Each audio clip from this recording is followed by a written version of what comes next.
வணக்கம். ஆன்மீக மெய் அன்பர்களே, மீண்டும் சொல்கிறேன், ஒன்று மட்டுமே நிலை, ஒன்றுக்கு மேல் ஒன்றுமே இல்லை. ஆன்மீகம் எனப்படுவது யாது? ஆன்மீகம் மனிதர்களுக்கு அவசியமா?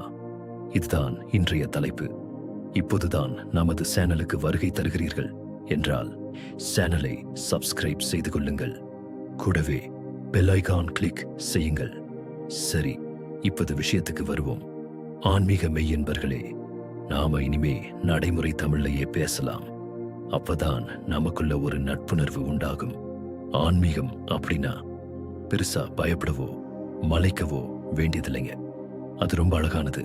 இன்னும் ஈஸியா சொன்னா, அன்பா பார்த்தா அது பூ மாதிரி, கோபமா பார்த்தா முள்ளு மாதிரி. அது ஒரு மெல்லிய உணர்வுள்ள இறை சொரூபம், அவ்வளவுதான்.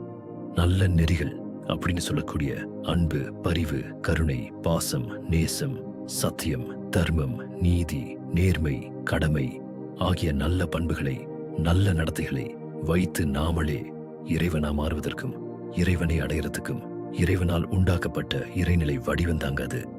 அதனால பயப்படாதீங்க. அன்பை கொடுத்தா கடவுள் அடையலாம், கடவுளா மாறலாம். அன்பு என்கிற அந்த வானளாவிய அமிர்தத்துக்குள்ள அனைத்து மான பரமாத்மா எனும் ஆண்டவனே அடங்கும் பொழுது, பரமாத்மாவின் சிறு பிரிவான ஜீவாத்மாவாகிய நாம் அடங்க மாட்டோமா? இறைவன் அனைத்துமாக அனைத்திலும் நிறைந்து அனைத்தையும் இயக்குகிறார். இதில் நான், எனது என்ற அகங்காரம், ஆணவம் எதற்கு? பூமி மாதா நம்ம மேல் அன்பு காட்டுறதால தான் நாம உயிர் வாழ தேவையான உணவு கொடுக்குது. அக்னி நம்ம மேல பரிவு காட்டுறதால தான் சூரியனா தோன்றி நம்மளையும் பிற உயிர்களையும் வாழ வைக்குது. காத்து நம்ம மேல கருணை காட்டுறதால தான் நாம உயிர் வாழ்றோம். ஆகாயம் நம்ம மேல பாசம் காட்டுறதால தான் மழை என்கிற அமிர்தத்தை கொடுக்குது.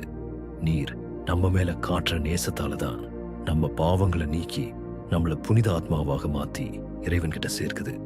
அன்பு, பரிவு, கருணை, பாசம், நேசம், சத்தியம், தர்மம், நீதி, நேர்மை, கடமை ஆகிய அனைத்தும் இறைவனால் உண்டாக்கப்பட்டதால தான் இன்னமும் அழியாம இருக்குது. இறைவனுக்கு எப்படி அழிவில்லையோ, இறை வடிவமான இவைகளுக்கும் எப்போதும் அழிவில்லை அப்படிங்கிறது தான் உண்மை. எல்லாரும் பயப்படுற மாதிரி புரியாத புதிரோ விளங்கிக்க முடியாத மறைப்பொருளோ அல்ல. இவ்வளவு தாங்க ஆன்மீகம். மேலே சொன்ன 10 படிநிலையை கடந்தால் இறைவனாக மாறலாம்.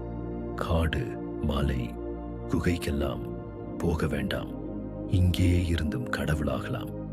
இன்னைக்கு நிறைய பேர் நான் தான் ஆன்மீக குருன்னு சொல்றாங்க. அப்படி சொல்லிக்கிறவங்களுக்கே அதுல தெளிவில்லை. அனுபவம் இல்லாதவங்க கூட இன்னைக்கு எதையாவது சொல்லி தன்னை நம்பி வர்றவங்கள ஏமாத்தி பணம் சம்பாதிக்கிறாங்க. எதுவுமே தெரியாதவங்க தன்கிட்ட தேடி வர்றவங்களுக்கு எதை சொல்லி தர முடியும்? சஷ்டியில் இருந்தால் தானே அகப்பையில் வரும் என்பது பழமொழி. அதை இப்படியும் சொல்கிறார்கள், சட்டியில் இருந்தால் தானே அகப்பையில் வரும். இதுக்கு 2 வகையான அர்த்தம் உண்டு. 1வது 6வது திதியான சஷ்டி திதியில் பெண்கள் முருகனை வேண்டி விரதம் இருந்தால் அகப்பை எனப்படும் கர்ப்ப பையில் கரு உண்டாகும் என்பது ஒரு அர்த்தம். 2வது சட்டியில் சோறு ஆக்கி வைத்திருந்தால் தானே கரண்டியில் வரும் என்பதாகவும். ஆக இந்த உதாரணம் எதற்கு என்றால், குருஜி என்று தனக்கு தானே பட்டம் கொடுத்துக் கொள்பவர்களுக்கு தான் தனக்கு தெரிஞ்சாதானே அடுத்தவங்களுக்கு சொல்ல முடியும். அன்பு, பரிவு, கருணை, பாசம், நேசம் இவையெல்லாம் உணர்வுகள். சத்தியம், தர்மம், நீதி, நேர்மை, கடமை இவை அனைத்தும் நடத்தைகள். உணர்வுகள் என்பது பரமாத்மா, நடத்தைகள் என்பது ஜீவாத்மா. இவை இரண்டும் ஒன்று சேரும்போதுதான் பிறவி எனும் பெருங்கடலை நீந்தி பிறவாநிலை என்கின்ற பேர் ஆனந்தமான இறைவனை அடைய முடியும். இவை அனைத்தும் ஒன்று சேரும்போதுதான் ஆன்மா பலம் பெறும். அதுவே ஆன்ம பலம். அதாவது ஆன்ம பலத்தை கொண்டு இறைவனை அடைவதே ஆன்மீகம். இவ்வளவு தாங்க ஆன்மீகம். ஆன்மீகம் என்பது மனிதனுக்கு நிச்சயம் அவசியமே. ஆன்மீகம் என்ற ஒன்று இல்லை என்றால் மனிதன் மிருகமாகி விடுவான். யாரை தேடியும் எதற்காகவும் அலையாதீங்க. எல்லாமே ஏமாத்து வேலை. அதாவது ஒரு டாக்டர் இருக்காரு அப்படின்னா அவர் முறையா படிச்சிருக்காரா அப்படின்னு சோதிச்சு பார்க்க சட்டம் இருக்கு.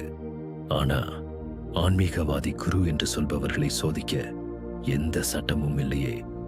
அதனால்தான் நிறைய பேர் ஆன்மீகம் அப்படிங்கிற கண்ணுக்கு தெரியாத ஒன்ன கையில் எடுக்கிறாங்க. இங்க தப்பிச்சுக்கலாம். நிச்சயம் அந்த கோர்ட்ல கை கட்டி நின்றே ஆகணும். அதாவது இப்போ ஒரு விஷயம் அதிகமா பேசப்படுது. அது என்ன தெரியுமா? மூன்றாவது கண்.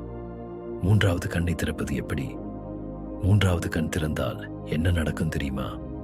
மூன்றாவது கண் என்பது இவங்க வீட்டு பீரோவா சாவி போட்டதும் திறந்து கொள்ள. இப்படி சொல்பவர்களை யாராவது கேள்வி கேட்டிருக்கிறீர்களா? இதுவரைக்கும் எந்த ஆன்மீக குருவாவது உபதேசமோ சொற்பொழிவோ பண்ணாம கருத்தரங்கமா நடத்தி இருக்கிறாங்களா? உபதேசம் சொற்பொழிவு அப்படின்னா அவங்க படிச்சு மனப்பாடம் பண்ணத அரை மணி நேரமோ 1 மணி நேரமோ ஒப்பிச்சுட்டு கிளம்பிடுவாங்க. அதுவே கருத்தரங்கமா இருந்தா எல்லாரும் கேள்வி கேட்பாங்க. பதில் சொல்ல தெரிஞ்சாதானே சொல்ல முடியும். அதுக்கெல்லாம் சொந்த அனுபவமும் கூடவே இறைவனோட கருணையும் இருக்கணும். இறைவனால் உருவாக்கப்பட்ட எதுவுமே முறை தவறி நடக்கிறதில்ல. மனுஷனை தவிர யார் யாரையோ பார்த்திருப்பீங்க, எங்கேயோ போயிருப்பீங்க, என்னென்னவோ தேடி இருப்பீங்க. இதுவரைக்கும் ஏதாவது கிடைச்சதா? கிடைச்சிருக்காது. ஏன்னா யாரை தேடி போனீங்களோ அவங்களே இன்னமும் தேடிக்கிட்டு தான் இருக்கிறாங்க. சரி, போனது போகட்டும், விடுங்க. யாராவது ஏதாவது சொல்றாங்க அப்படின்னு சொன்னா கேள்வி கேளுங்க. பதில் சொல்லல அப்படின்னா அடுத்த முறை அவங்க போடுற வீடியோக்களை பார்க்காதீங்க. உங்க மனசுல இருக்கிற எல்லா கேள்விகளுக்கும் நாம தெளிவாக நேரடியாகவே பதில் சொல்லுவோம். குழப்பத்துல இருக்கிறவங்கள மேலும் குழப்பாம அவங்களுக்கு மென்மையான முறையில தெளிவா ஈஸியா புரிய வச்சு அவங்களையும் ஒரு நல்ல மனிதரா புனித ஆத்மாவா மாத்துறது தான் நம்ம வேலை. கடமை எல்லாமே மத்தவங்களை குறை சொல்லி ஒண்ணுமாக போறதில்ல. ஒன்றுமே தெரியாம இருந்த இந்த களிமண்ணையும் ஒரு ஆளாக மதிச்சு இறைவன் நமக்குள்ள இருந்து எதை தெரியப்படுத்தினாரோ அறியாமை என்கின்ற அந்த பாவத்தின் பிடியில் சிக்கி தவிக்கும் என் மற்ற பிள்ளைகளையும் தேற்றி அவர்களையும் நல்வழிப்படுத்தி என்னிடம் சேர்க்க வேண்டிய கடமை உன்னுடையது என்று எமக்கு இந்த அற்ப பிறவியை எடுக்க கட்டளையிட்ட எல்லாம் வல்ல கருணையை போற்றி வணங்கி இறையின் அம்சமான அனைத்து ஆன்மாக்களையும் வேண்டி தாங்களும் இந்த வேள்வியில் கலந்து கொண்டு மற்றவர்களையும் கலந்து கொள்ள வைத்து மறுபிறவி என்ற கீழான நிலைக்கு செல்லாமல் ஒரு மகாத்மாவாக செல்ல வேண்டும் என்ற அனைத்து புண்ணிய ஆன்மாக்களையும் வேண்டுகிறேன். இந்த வீடியோவில் நாம சொல்லியிருக்கிற கருத்துக்கள் தெளிவாகவும் ஈஸியாகவும் உங்களுக்கு புரியுது அப்படின்னு நீங்க நினைச்சா பிடிச்சிருந்தா ஒரு சப்ஸ்கிரைப், லைக் மற்றும் ஷேர் மற்றும் கமெண்ட், பெல் ஐகான் கிளிக் செய்யுங்கள். தொடர்ந்து இணைந்திருங்கள் மாண்புமிகு மனிதம் சேனலோடு. இப்போதுதான் ஒவ்வொரு முடிச்சாக அவிழ்க்க ஆரம்பித்திருக்கிறோம். விரைவில் அனைத்து முடிச்சுகளும் அவிழும் போது ஒரு தெளிந்த மனநிலைக்கு வந்து விடுவீர்கள். தாங்கள் எதிர்பார்க்கும் அனைத்து கேள்விகளுக்கும் வீடியோக்கள் வரும். நிறைய கேள்விகள் கேளுங்க. அப்பதான் ஒரு முடிவு கிடைக்கும். நீங்க பொழுதுபோக்குக்காக ஆன்மீக சம்பந்தமான பதிவுகளை பார்த்தால் வீடியோ போடுபவர்களுக்கு வியூஸ், வாட்ச் ஹவர்ஸ், மானிட்டைசேஷன் எல்லாம் கிடைத்து அவர்கள் பணம் சம்பாதித்து கொண்டு போய் விடுவார்கள். அப்போ உங்களுக்கு என்ன உபயோகம்? Waste of time and energy.